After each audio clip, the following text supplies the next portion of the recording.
Yo quiero hablar acerca de la soberanía de Dios, pero no acerca de la soberanía de Dios o de una manera que a veces buscamos hablar de la soberanía de Dios. A veces buscamos contestar en la Biblia tal vez preguntas que la misma Biblia no nos responde. O intentamos algunos defender a Dios en algunas cosas y otros acusar a Dios. Y he oído últimamente en los últimos años mucho acerca de esto. Pero la verdad, sinceramente, de una forma práctica, poco acerca de la soberanía de Dios. Y me parece que es uno de los temas fundamentales para poder relacionarme yo con Dios, la soberanía de Dios. Es uno de los temas fundamentales para poder guardar mi mente, para poder guardar mi corazón, para mis experiencias diarias, para mis triunfos y para mis derrotas, la soberanía de Dios. Pero no una soberanía de Dios donde yo lo quiera manejar a mi antojo, sino donde realmente yo reconozca que Él es soberano. ¿Y cómo relacionarme con ese Dios soberano? Y en esta tarde yo quiero que veamos un tema, la soberanía de Dios sobre mi experiencia diaria. Sobre mi experiencia diaria. ¿Qué tiene que ver la soberanía de Dios conmigo en cada una de mis situaciones que vivo? En el trabajo, en casa, en los estudios, en las relaciones con los demás. ¿Importa la soberanía de Dios ahí? Y quiero que me acompañéis a un capítulo que, bueno, lo habréis leído muchas veces, que está en el Evangelio de Marcos, que nuestras Biblias, o algunas por lo menos, lo traducen como la transfiguración. Cuando Jesús se transfigura allí delante de los 3 discípulos. Marcos 9, y vamos a tomar a partir del versículo 2, y vamos a leer unos cuantos versículos. Marcos 9. Mirad, antes de leerlo, este capítulo 9, hasta este momento los discípulos habían estado un tiempo con Jesús. Y en ese... Hasta ahora... No, ya alguno dice la soberanía, sí. Hasta ahora los discípulos habían estado un tiempo con Jesús, habían aprendido de Él, habían visto que Jesús era un buen maestro, alguien que usaba la palabra de una forma increíble, alguien que se relacionaba bien con la gente, que aceptaba a la gente, que los incluía, que les hablaba, que lograba que la gente se acercara a Dios a través de Él. Le habían visto hacer señales, milagros, y muchos se preguntaban si de verdad era el Mesías, aquel Mesías prometido. Pero ahora, en este pasaje, algunos van a tener que ver o encontrarse con la realidad no de lo que Jesús hace o dice, sino con la realidad de lo que Jesús es. Y esto es la soberanía de Dios, hermanos. No tanto lo que Dios hace o dice, sino lo que Dios es. Bien, vamos a leerlo. Yo cuando a mis alumnos de homilética, ¿sabéis lo que es homilética? No es una enfermedad ni... Bien, es cómo predicar. Pues yo siempre le digo que usen la imaginación. La imaginación es muy importante para leer la Biblia y de alguna forma, cuando leemos la Biblia, transportarnos a aquel entonces. Así que piensa que eres uno de los 3 discípulos que están aquí en aquel monte. Y mientras lees, intenta cerrar los ojos sin cerrarlos, o si los quieres cerrar, ciérralos y yo te lo leo, e imaginarte lo que allí ocurre, porque a veces lo leemos así, ¿verdad? Pero ¿nos hemos imaginado alguna vez lo que ocurre allí? ¿Qué sintieron los 3 discípulos frente a aquello? Mirad, dice, 6 días después, Jesús tomó a Pedro, a Jacobo y a Juan, y los llevó aparte solos a un monte alto, y se transfiguró delante de ellos. Y sus vestidos se volvieron resplandecientes, muy blancos, como la nieve, tanto que ningún lavador en la tierra los puede hacer más blancos, ni Colón. Y les apareció Elías con Moisés, que hablaban con Jesús. Dice otro de los evangelistas que hablaban de su partida. Entonces Pedro dijo a Jesús: Maestro, bueno es para nosotros que estemos aquí. Hagamos 3 tiendas de campaña aquí, una para ti, otra para Moisés y otra para Elías. Porque no sabía lo que hablaba, pues estaban asustados, espantados. Entonces vino una nube que les hizo sombra, y desde la nube una voz que decía: Este es mi Hijo amado, a él oíd. Y luego, cuando miraron, no vieron a nadie consigo, sino a Jesús solo. Amén. Señor, queremos pedirte ahora que tú recojas nuestra mente, nuestro corazón, nuestro espíritu, Señor, alrededor de tu palabra, Señor. Y que podamos en este tiempo juntos aquí, sobre todo, oír tu voz, Señor. Que no pensemos en alguien que necesita lo que vamos a oír, sino que pensemos en que cada uno de nosotros lo necesitamos, Señor. Muchas veces estamos pendientes de lo que tú dices, de lo que tú haces, pero a veces estamos poco pendientes de lo que tú eres. Oh Dios, muéstranos, Señor, tu soberanía para vivir nuestra experiencia diaria en cada uno de nosotros. Y que tú bendigas tu palabra, Señor. Y que en esta noche no sea voz de hombre la que escuchemos, sino que de alguna forma tú, por tu Espíritu Santo, nos hables a cada uno de nosotros, conforme a nuestra necesidad. En el nombre de Jesús. Amén. Amén. Muy bien, así que ellos tienen que enfrentarse a quién es Jesús. Le han oído hablar, le han oído hacer cosas, ahora de repente suben con él a un monte y Jesús se transfigura. Imagínate, ¿no? Impresionante aquello. Tal vez les recordaría a ellos algunos pasajes del Antiguo Testamento, algunas cosas que los mayores y en la ley y en algunos libros se contaban. Y había algunos que estaban, por ejemplo, si pensamos en qué ocurre hasta aquí, en el contexto, porque para ponerlo en situación, algunos líderes judíos habían dicho, cuando vieron a Jesús hacer milagros, que no los hacía en el poder de Dios, que los hacía en el poder pues de otro cualquiera menos de Dios. Incluso otros se atrevieron a decir, después de verle todo lo que él había hecho, se atrevieron a decirle: bueno, muéstranos una señal. Y tú dices: ¿otra? Pero es que no lo habían visto ya. Y es como decirle: bueno, a ver, algo de verdad, a ver si eres capaz de hacer algo de verdad. Y aquellos líderes blasfeman contra el Espíritu Santo.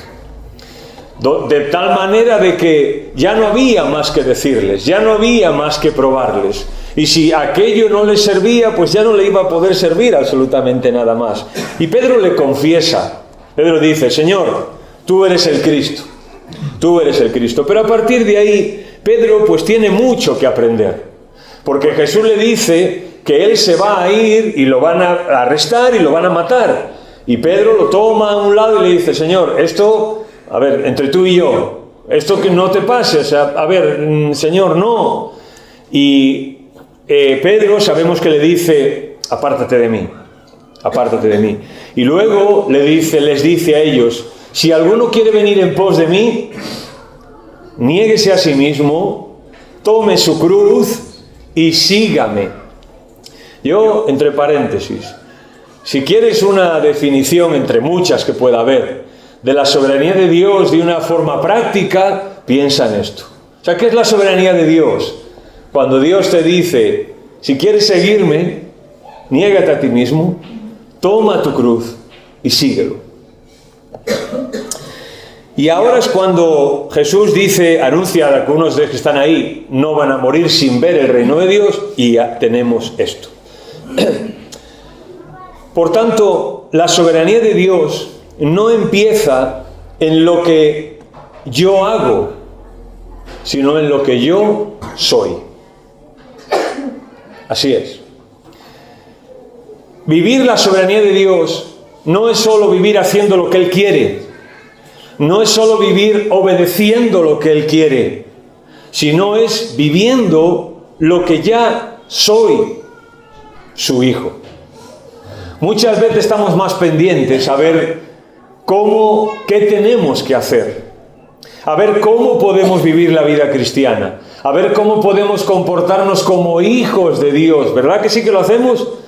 Y eso está bien, pero ¿sabes lo primero que te dice la Escritura? Es no tanto qué tienes que hacer como hijo de Dios, o no, Dios no te dice tanto, mira, si haces esto vas a demostrar que eres un hijo de Dios. Lo primero que te dice Dios es, eres mi hijo, eres mi hija. Eso es lo primero que Dios hace. Y creo que aquí en este pasaje podíamos ver, ¿no? Antes de las 10 terminamos.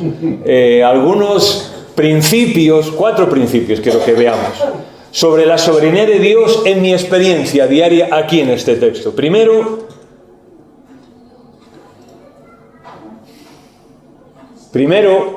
el secreto de su presencia.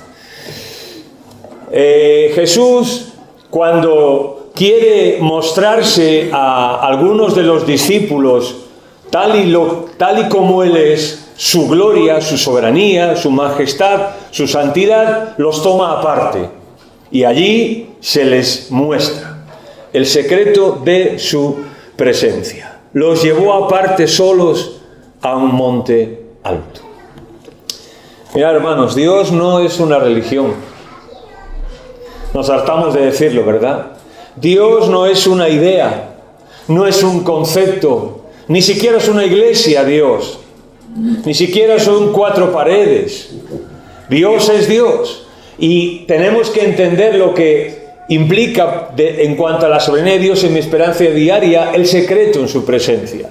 Por ejemplo, Jesús, antes de orar por sus hijos y por sus hijas, en Juan 17, el capítulo empieza diciendo, Jesús dice, y esta es la vida eterna. ¿Cuál? ¿En qué consiste la vida eterna? En que te conozcan a ti, el único Dios vivo y verdadero. Fíjate que no dice que conozca lo que tú haces, lo que tú dices. No. Que te conozcan a ti, el único Dios vivo y verdadero, y a Jesucristo a quien has enviado. Si recordáis, en teología o en doctrina, digamos, hay unas cosas que se llaman pasajes montaña. Y se le llaman pasajes montaña por su importancia. Y en el Antiguo Testamento hay uno que es Éxodo 19, donde, recordáis, el pueblo ha salido de Egipto, va hacia la tierra prometida, llegan al Sinaí. Y allí Dios se va a convertir en el Dios de ellos. Los ha sacado por mano de Moisés de Egipto y Dios se va a convertir en su Dios. Y les va a dar la ley, la constitución, y les va a prometer una tierra, y les va a decir que son sus hijos, y que si le obedecen y guardan sus mandamientos serán especial tesoro y un pueblo santo para Dios. Y que eso tienen que guardarlo ¿dónde? En sus frentes y en las puertas y en todos los sitios, y enseñarlo a sus hijos y a los hijos de sus hijos. Y que cuando alguien les pregunte puedan decir eso. ¿Estáis conmigo aquí? Bien. Pues lo primero que le dice Dios es, Moisés, quiero que sepan una cosa primero. Dice, allí en Éxodo 19 dice Dios, yo os he traído a mí, dice ahí. Dios les dice a Moisés y al pueblo, yo os he traído a mí, antes que a una ley, antes que a unas leyes, antes que a un lugar, Israel, antes que a un líder, Moisés. Dios los había traído a Él.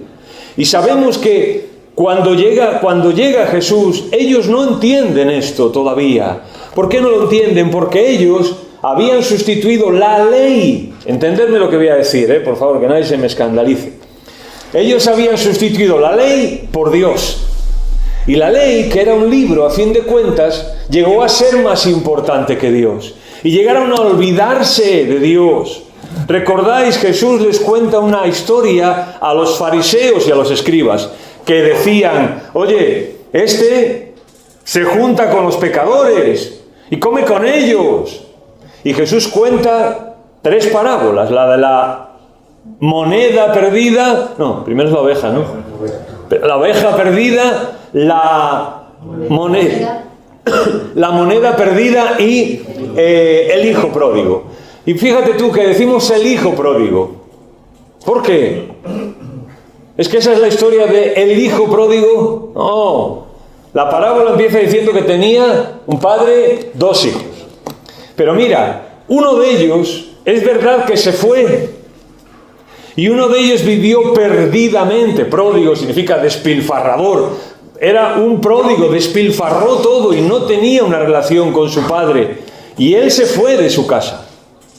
Pero lo que Jesús claramente cuenta del hijo mayor, que eran los fariseos y los escribas, era que si el hijo pequeño se había ido de casa, el mayor nunca había estado en casa. Hermanos, que no nos pase a nosotros esto. El secreto de su presencia. Dios es más que un libro. Dios es más que un edificio. Dios es más que una familia. Dios es más que un conjunto de cosas que hacemos. Y eso es la soberanía de Dios. Dios no lo podemos controlar de ninguna forma. ¿Cuál es la receta de la comunión con Dios? ¿Cuál es la receta para experimentar la soberanía de Dios en nuestra vida? Jesús dice en Mateo 6:6, cuando ora en secreto, por ejemplo, la oración dice, ora en secreto, y tu Padre que está en secreto, ¿qué? Te recompensará en público. Es decir, si tú tienes contacto con Dios, no con lo que Él hace ni con lo que Él dice, sino con lo que Él es, en privado, eso se verá, en público también se va a ver. La oración. Qué importante, ¿verdad? Cuando David en el Salmo 63 dice, Señor, Dios mío eres tú, de madrugada te buscaré, mi alma tiene sed, y dice, para ver tu gloria y tu majestad, como la he visto en el santuario. ¿Qué está diciendo David? David no está en Jerusalén, está fuera. Y David está diciendo que él quiere experimentar a Dios de la misma forma, aunque no esté en Jerusalén, aunque no esté cerca del templo. Y el Salmo 84, mejor es un día en tus atrios, igual a presencia de Dios, que 1000 fuera de ellos. Oración, contacto con lo sobrenatural, el secreto de su presencia, la oración. Yo llevo un tiempo, unos meses, cuando tengo tiempo, intentando leer cosas de la oración, intentando hacer un estudio de la oración. Y me da la sensación de que hoy día el secreto de la presencia de Dios, la oración, es como una especie de máquina dispensadora. Tú vas a un sitio, echas una moneda y ahí te sale pues tu Coca-Cola o Kit Kat o una botella de agua, lo que tú quieras pedir. Así que la oración es pide algo que Dios te lo va a dar, ¿no? Que Dios te lo va a dar. Pero hay algunos que en la antigüedad escribieron mucho acerca de la oración, no como algo donde se pide, donde se reclama, como se dice hoy, donde incluso se decreta, ¿verdad? Yo decreto que... decretar nada, hombre. Pero donde se decreta. Y algunos hablaron de la oración hace mucho tiempo ya, como la necesidad del alma. Y o yo leo mal, o estoy empezando a leer mal, o yo leo Mateo 6, cuando Jesús dice, mira, tu Padre te oye, y antes de que esté la palabra en tu boca, Dios ya la sabe, Dios ya la conoce. Y claro, lo mismo ahí dicen, ¿ves? Lo que está diciendo Dios es que tú pide lo que quieras, venga, tú pide, porque si total, incluso antes de que tú lo pidas, ya Dios lo sabe, así que a pedir. Si tú lees el texto bien, acerca de la oración, lo que está diciendo allí Jesús es que fundamentalmente Dios está. Dios está. No es que yo pido, no es que yo reclamo, no, Dios está. Y aunque yo pida o no pida, Dios está. Dios sigue estando ahí. La oración como necesidad del alma. La oración como el contacto con Dios. la oración como la necesidad que sentimos en nuestros corazones. Yo no sé, aquí en Bailén o en Linares, no, a lo mejor no, pero por otros sitios, antes se decía a la gente: oye, hermano, hermana, ¿cuánto tiempo oras? ¿Se decía eso antes? Los más mayores por ahí, sí. Se decía, ¿no? Bueno, hermano, ¿cuánto tiempo oramos? ¿Cuánto tiempo dedicamos a la oración? Hoy, ¿qué se pregunta? Aquí no pregunto, aquí sois hombres y mujeres de oración, aleluya. Pero en otros sitios se pregunta, hermano, yo he estado en sitios donde se pregunta: hermanos, ¿estamos orando? Y claro, te quedas un poco asustado, porque dices, o sea, que preguntan si estamos orando. ¿Cómo podemos llegar a preguntar eso? Eso es como preguntar: Abraham, ¿tú te acuerdas de respirar? No sé, no, ahora que lo piensas no me doy cuenta. La oración es algo fundamental en la vida de una persona. Y mirad lo que dice Pedro, el versículo 5. Entonces Pedro dijo a Jesús: Maestro, bueno es para nosotros que estemos aquí. ¿Dónde estaban? En el secreto de su presencia. Y Pedro dice: Señor, esto es bueno para nosotros. Esto es bueno. Esto es agradable, Señor. Esto es bonito que estemos aquí. Déjame decirte que no solo para Pedro, también para ti, para mí es bueno que estemos en la presencia de Dios. Es bueno que para nuestra familia, para nuestros hijos, para nuestros matrimonios, para nuestras casas, para nuestros hogares, que estemos en la presencia de Dios.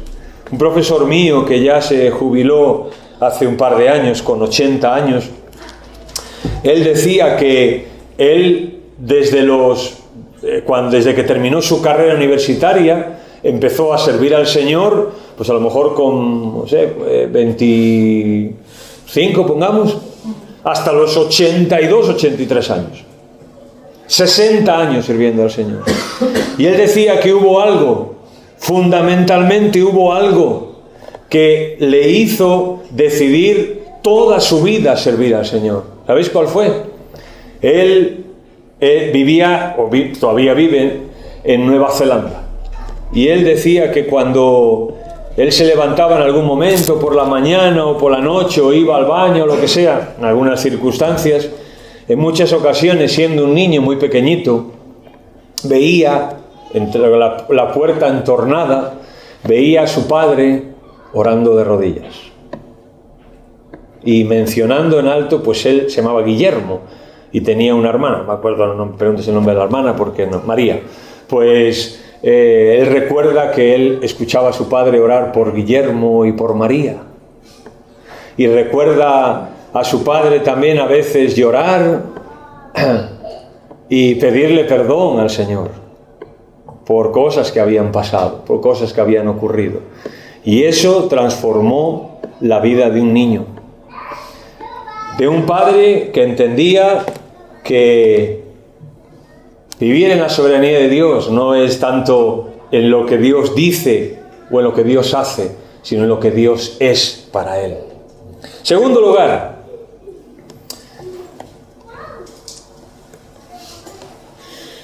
lo sublime de su poder.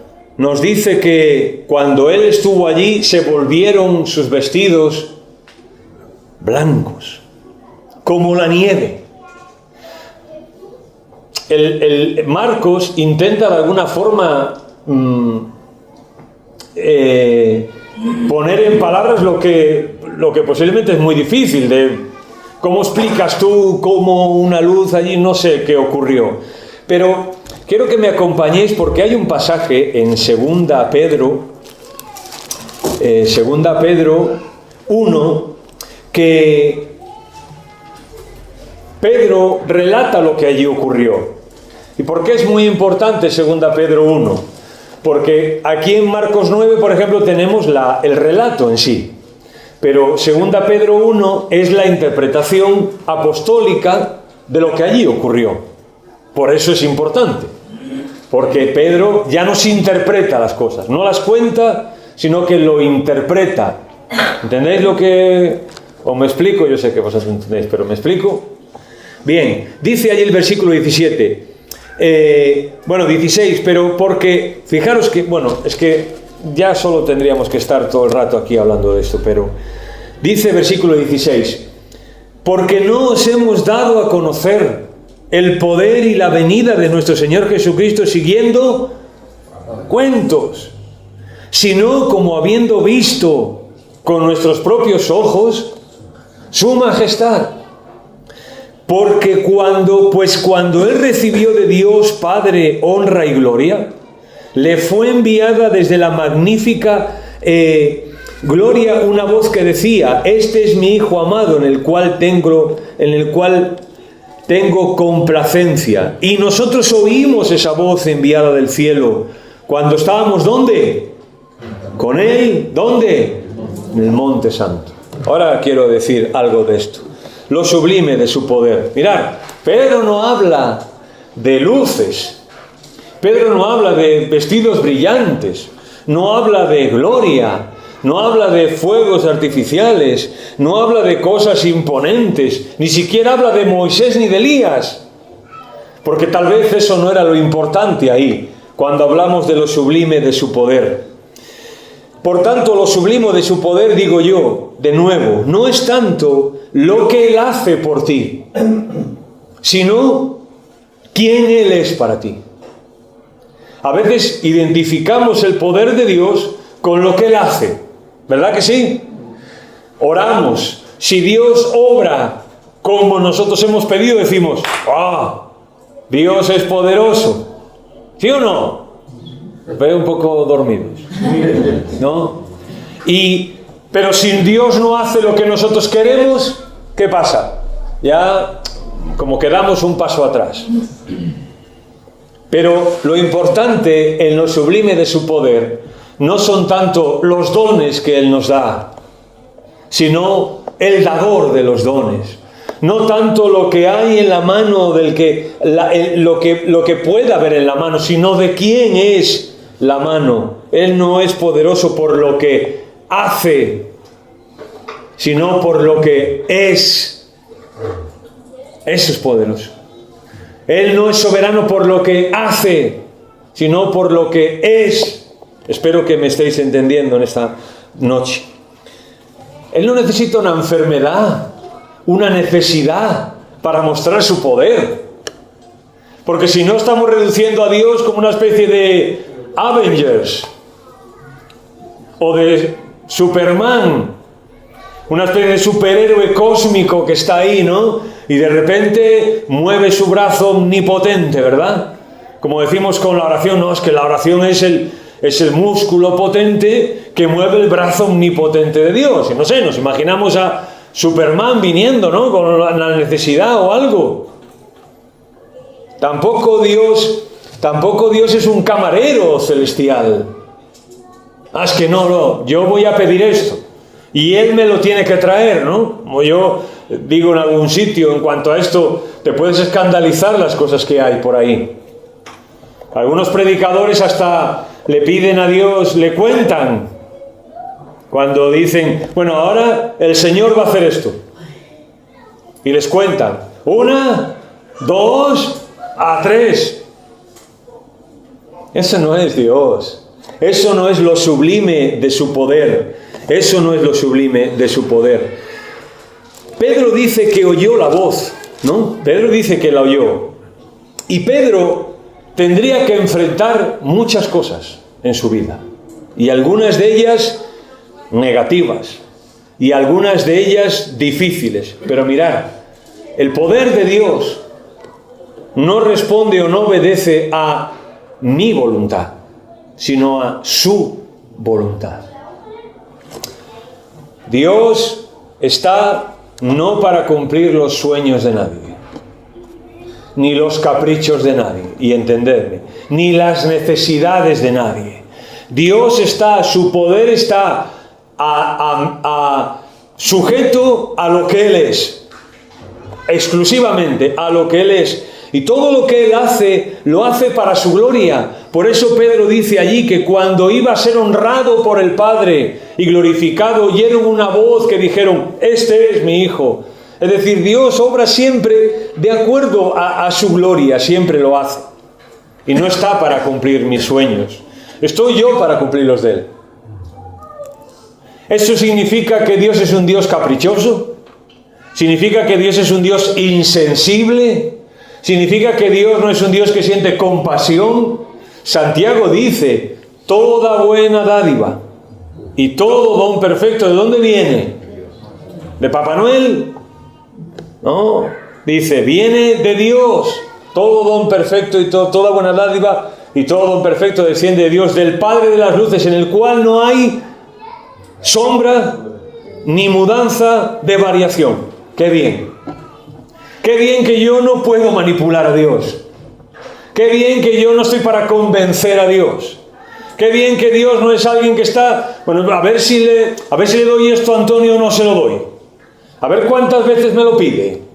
Qué bien que Dios no está... Es que yo no sé si esto va a ser bueno para Antonio o malo, o no sé si lo voy a perjudicar o no. Pues así estamos, ¿no?, los padres con los hijos, ¿no? Muchas veces nos piden cosas y decimos: no sé, no sé qué hacer. Bueno, Dios no es ese. Dios sabe en todo momento lo que hacer. Y su poder descansa en su soberanía. Menos mal que yo rezando 4 Padre Nuestros no le puedo mover de donde Él está. Y Él me va a dar lo que obedece siempre a su voluntad. Y allí dice Pedro: nosotros le vimos cuando estuvimos con Él en el Monte Santo. He dicho soberanía de Dios en mi experiencia diaria. Nosotros a veces hacemos una distinción entre las cosas de Dios y las cosas que no son de Dios. Sin embargo, Pedro dice: cuando estábamos allí, aquel lugar era un monte santo. Pero resulta que no es un monte santo, no es verdad.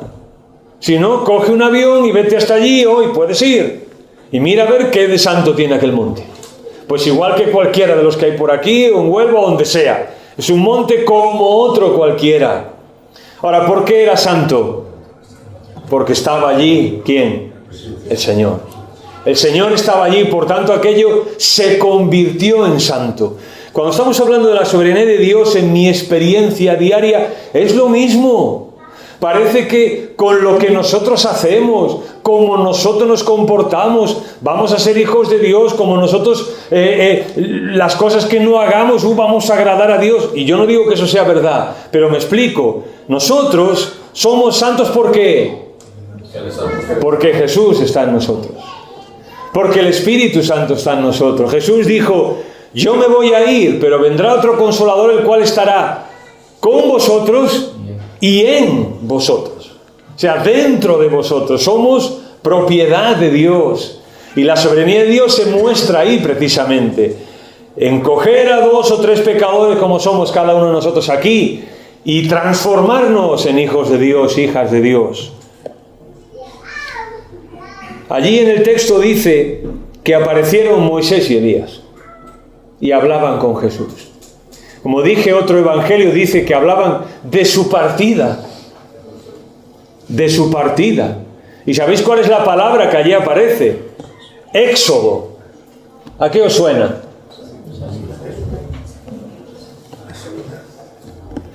¿Quién estaba allí con el pueblo de Dios cuando salieron? Pregunta de escuela dominical. Moisés. Y los sacó de allí. Moisés era el prototipo del Mesías, era el líder. Y el pueblo de Dios estaba esperando ese Mesías, ese líder, ¿no?, que los sacara de allí. Moisés y Elías hablando de su partida, hablando de su éxodo. Y yo digo, Moisés y Elías están allí. Sus hijos no mueren.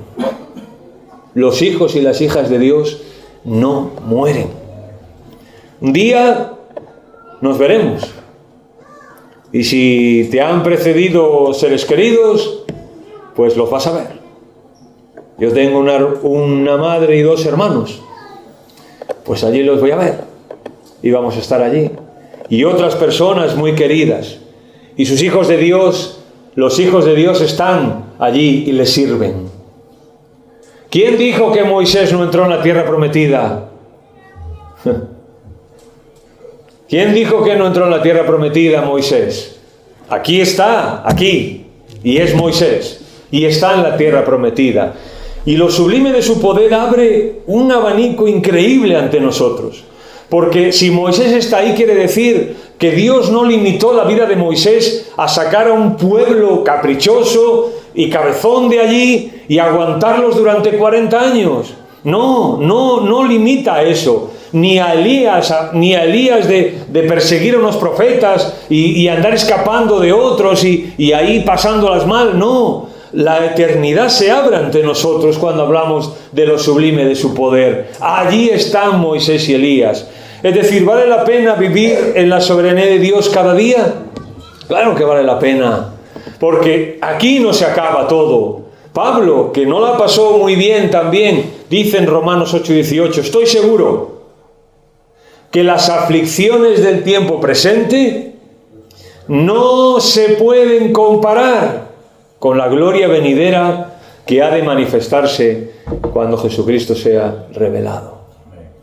Hermanos, un día esto que vivimos aquí se acabará y nuestras dudas de la soberanía de Dios y de todo eso se acabarán. Y un día vamos a entrar allí en el cielo y vamos a entrar por los portales del cielo, ¿verdad? Y darnos cuenta de lo que es de verdad la soberanía de Dios. Como le pasó a Abraham, aquel hombre que estaba allí viendo todo aquello de lejos y saludándolo. Bueno, pues un día iba a entrar allí.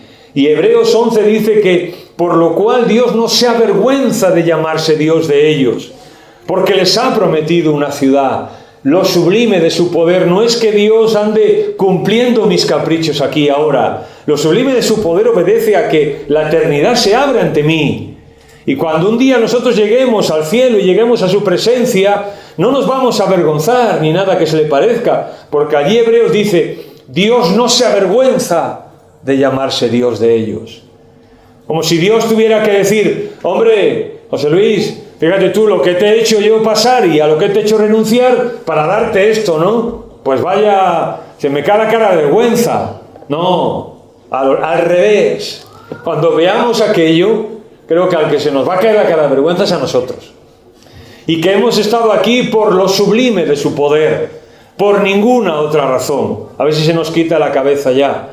Porque cuando aquellos que entienden y son enfrentados a la soberanía de Dios, Apocalipsis, y fueron hombres y mujeres que hicieron cosas para Dios, cuando llegan ante el Señor, ¿qué hacen con aquello? Lo tiran a sus pies. Lo tiran a sus pies. Ánimo, porque la eternidad se abre ante nosotros. Y a veces Dios tiene estas maneras de abrirnos a veces una ventana a todo esto. Tercero, vamos bien de tiempo, ¿no? Sí. Tercero, la sabiduría de su palabra. Mirad el versículo 7. Entonces una nube que les hizo sombra, y desde la nube una voz del cielo que decía, este es mi Hijo amado, a él oíd. Siempre cuando veáis un entonces, prestarle atención, porque un entonces es como que te está diciendo, se ha dicho algo antes, ¿no? Ahora, entonces, tal, es un término de conclusión. ¿Sí, profe? Consecuencia. Para siendo más exacto. Bien. ¿Por qué dice aquí, entonces vino una nube del cielo que desde que les hizo sombra y desde la nube una voz que decía, este es mi Hijo amado, a él oído? Porque ¿qué están diciendo antes ellos? Están diciendo, Señor, es bueno que hagamos aquí para nosotros unas enramadas y estemos aquí, y ya está, y de aquí no nos movemos. Y el texto dice, pero no sabía lo que decía. Entonces Dios dijo, este es mi Hijo amado. Yo no puedo leer esto sin... se me hace difícil pensar sin pensar que ellos ya habían llegado a sus propias conclusiones. Ya habían hecho sus planes, sus propias, ya se habían hasta organizado de lo que iban a hacer. Y no puedo dejar de pensar en decir, bueno, Pedro, ¿por qué no le has preguntado al Señor? A ver, los demás, es que a ninguno se os ha ocurrido decirle, Señor, ¿qué hacemos ahora? ¿Esto para qué es? Señor, ¿qué nos quieres enseñar? ¿Qué tenemos que hacer con esto? No le preguntan y ya llegan a sus propias conclusiones, y es el Señor el que tiene, digamos, que corregirles y decirles, mirad, este es mi Hijo amado, a Él oíd. Pero cuando pienso en ellos, pienso en mí también. Pienso en mí. Porque cuando hablamos de la sabiduría de su palabra, hermanos, ¿quién es sabio de verdad? Lo vuelvo a preguntar. ¿Nadie? Hay uno. Dios. Y la Biblia nos dice que tengamos cuidado con ser sabios en nuestra propia opinión. Porque esas personas Dios los desestima. Él no considera aquel que se cree sabio en su propia opinión. La sabiduría de su palabra. Personas aquí que habéis ya más mayores, vuelvo a insistir, no es porque os quiera recordarlo, pero antes, cuando hablábamos de la palabra, se hablaba de la palabra, punto. Hoy, cuando hablamos de algún tema de la Biblia, como no sabemos, como no la leemos muchas veces, como no la estudiamos, como no nos enfrentamos a ella, pues ante un tema decimos, hombre, yo creo que, yo opino que debe ser así. Hombre, la Biblia ahí dice eso, pero las circunstancias dicen otra cosa. Hace poco yo le dije a una persona algo, esta persona iba a ir a determinado sitio y le digo, hombre, hombre Antonio, estamos en el siglo XXI. Digo, ¿qué más da? No, pero es que la Biblia, hombre, dijo eso, pero estamos en el siglo XXI, me dijo. Y le digo yo, vamos a ver, fulanito, si, por poco me sale el nombre, inconscientemente ya, le dije, fulanito, si algo es verdad, era verdad hace 2000 años y es verdad hoy. Si no es verdad hoy, no fue verdad hace 2000 años y nunca fue verdad. La sabiduría de su palabra. A nosotros se nos llamaba, ¿cómo? El pueblo del libro. ¿O cómo? La gente del libro, el pueblo del libro. ¿Cómo nos llaman hoy? Aquí igual que antes. Preguntamos, hermano, ¿estamos leyendo la Biblia? ¿Verdad? ¿Estamos leyendo la Biblia, hermanos? Tú vas a las librerías y cada vez ya las Biblias, pues, haga su devocional en 5 minutos. Pase su tiempo con Dios leyendo un versículo. Ahora hasta las Biblias, las que tienes en los móviles, te mandan un versículo cada día y pues ya he leído un versículo, ya está, ¿no? Ya he cumplido. Hasta hay una Biblia que le llaman Biblia, creo que se llama al minuto, para leer 1 minuto al día. Imagínate, te puedes pasar la vida entera y no has acabado de leer la Biblia todavía. La sabiduría de su palabra. La soberanía de Dios en mi experiencia diaria. ¿Dónde nos enseña Dios su soberanía? En su palabra. No en lo que nosotros pensamos, no en lo que nosotros creemos, sino en lo que la palabra de Dios nos dice. Ahí está siempre. Y allí dice Pedro, el texto, Marcos dice que oyeron una voz. Una voz. No un espectáculo, sino una voz. Los espectáculos evangélicos están haciendo tanto daño. Hace un tiempo fui a una iglesia pentecostal, y hay un amigo allí que yo tengo, y este chico tenía que hacer un viaje y me pidió si yo podía ir y dar un estudio durante 4 jueves. Y fui allí, hablé de Habacuc, 4 jueves, Habacuc. Esto fue hace 7 años, 7, 8 años. Cada vez que me encuentro una persona en esa iglesia, todavía me lo recuerda. Hermano, es que me acuerdo de lo que tú hablaste, de Habacuc, no sé qué. Y yo le digo, bueno, ¿en la iglesia no se predica o qué? Para que te acuerdes solo de lo que yo hablo. Y te dicen algunos, hermanos, bueno, no. La sabiduría de su palabra. Y terminamos, bueno, con el cuarto, claro. Después de que veamos el cuarto. La suficiencia de su persona. La suficiencia de su persona. Me encanta cuando cómo nos lo expresa Marcos esto. Versículo 8. Cuando ocurre todo y dice, y luego cuando miraron, no vieron más a nadie consigo, sino a Jesús solo.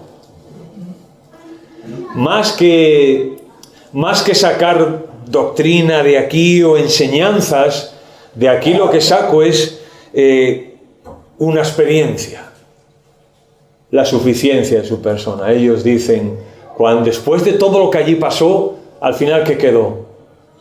Jesús solo. Cuando vimos a Jesús solo, es decir, solo estaba allí Jesús. Y yo, pensando en esto, digo, yo quiero esto para mí también, para mi vida. Que cada mañana cuando me levante, vea a Jesús solo en mi vida.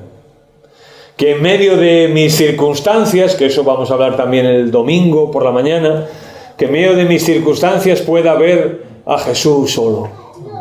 Y tener una relación con ese Jesús soberano, con ese Dios soberano, con ese Dios que llena los cielos y que los cielos de los cielos no le pueden contener, pero que habita en mi corazón.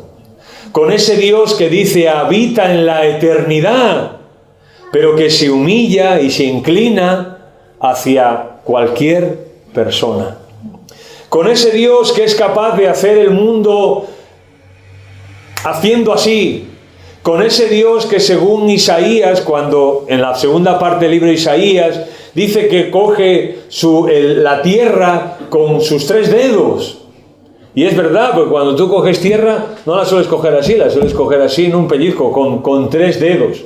Y ese Dios que las naciones le son como gota de agua que cae en el cubo. ¿Cuántas gotas de agua tiene un cubo? Más que naciones seguro. Bien, pues dice que son como una gota todas las naciones.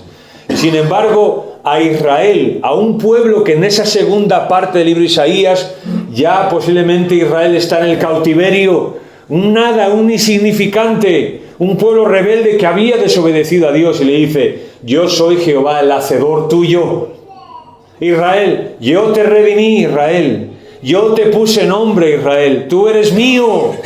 Y allí le dice incluso a Jerusalén, que estaba conquistada, que iba a ser conquistada y destruida. Dice, yo no me olvidaré de tus muros, Jerusalén.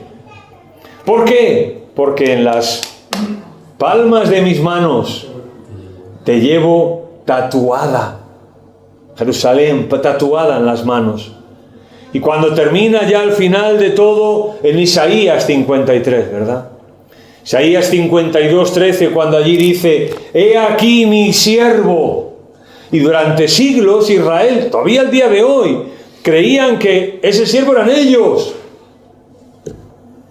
Nosotros somos el siervo de Jehová. Y fíjate lo que hemos sufrido, hasta que llegamos al Nuevo Testamento y a Jesús cumpliendo al pie de la letra todo aquello. la suficiencia de su persona y enseñándole a Israel que ya no era cuestión de ir a un sitio, que ya no era cuestión de leer algo, que ya no era cuestión de obedecer algo, que ya no era cuestión de ofrecer un sacrificio. Y cuando Juan, el bautizador, allí en aquellas palabras tan bonitas, ¿verdad? Cuando ve a Jesús dice, este es el Cordero de Dios que quita el pecado del mundo. Decidme si eso no es soberanía. Eso sí que es soberanía. Cuando yo puedo relacionarme con Dios en mi experiencia diaria, sabiendo que Dios no ha disimulado mi pecado, no lo ha escondido, no lo ha medio quitado del medio, no, lo ha quitado. Ya el Antiguo Testamento, profecías, ¿no?, acerca de esto, e insinuaciones de que como los cielos son altos, así Dios hará alejar de vosotros vuestras rebeliones. Y yo hoy puedo levantarme cada mañana y acostarme y ver a Jesús. No verme a mí. No empezar a discutir, voy a ver Jesús será esto, será lo otro, no sé qué, no sé cuánto. No. Sino verle a Él como el soberano sobre mi experiencia diaria. Sobre mi experiencia diaria. Claro, lo que pasa es que vivimos una contradicción diaria. Y a veces estamos bien, pero a veces estamos mal.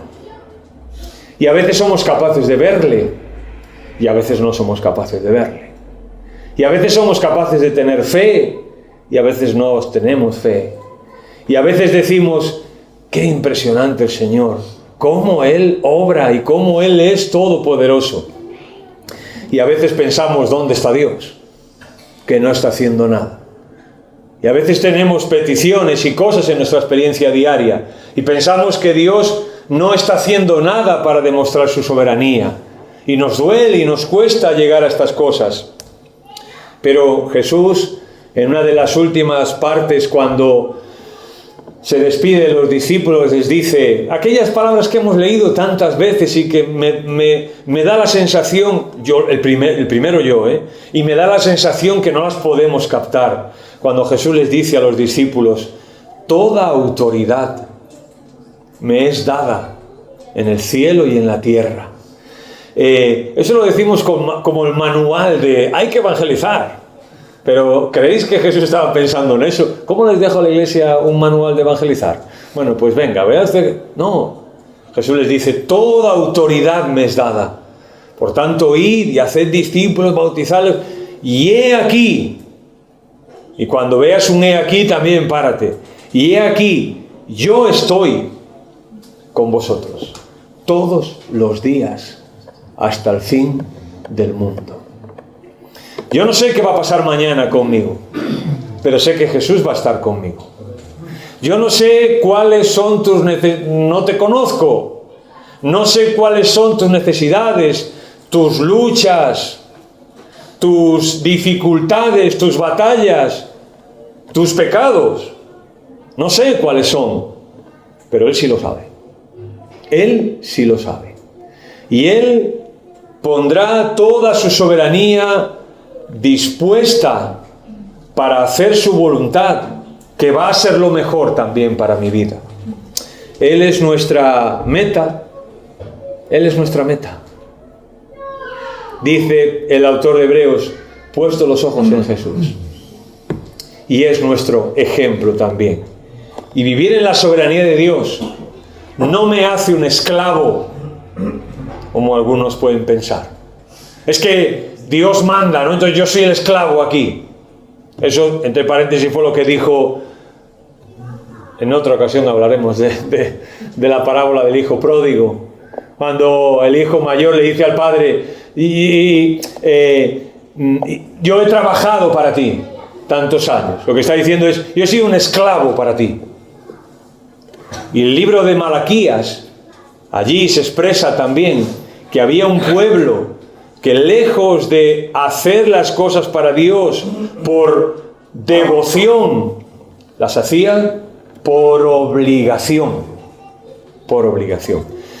Que no nos pasa a nosotros esto, hermanos, y que pensemos que la soberanía de Dios en una forma práctica, en lo que Dios es, está para nuestra experiencia diaria. Y que eso nos ayude a ser libres.